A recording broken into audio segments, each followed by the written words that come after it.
got, okay, so we got, so Tom is another, Tom, God bless you. We're going to, here, let me put a little bit of a better graphic on there. Yeah.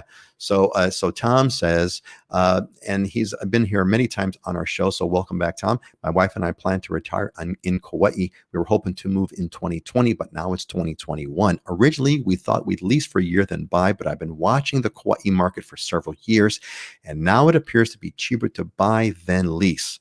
Lease versus buy caught in around 5 years. I think VRBO owners are bailing out. I see no downside in buying since I believe Kauai market will be back strong in 2 to 3 years once everyone has a vaccine. Your thoughts?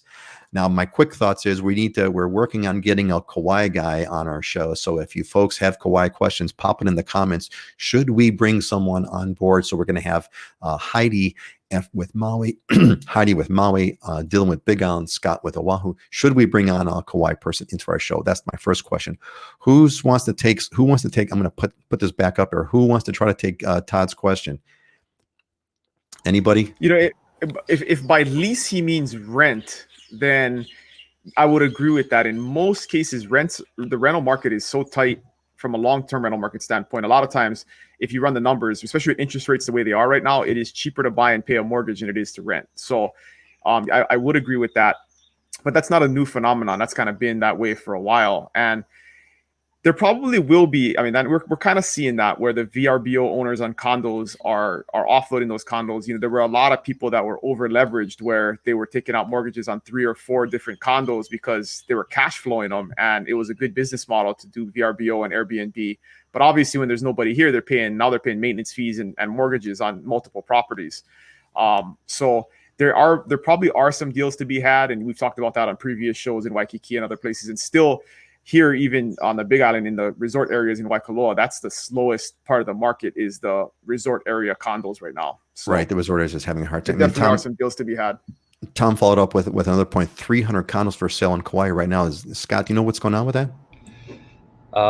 Yeah, there's no vacation rental income. It's buy on bad news, sell on good news, right? The overall philosophy of what you're talking about, Tom, is that's a good model. It's buying on the dip, buying on the downside, buying and just repositioning yourself in a way where you don't over leverage and get into trouble. If you can weather, like you said, 2 to 3 years maybe of uncertainty in that rental pool and position yourself with enough cash that way, then yeah, the upside potential is going to be far greater. We're in a dip period for tourism and travel like we've never seen before, and we will recover.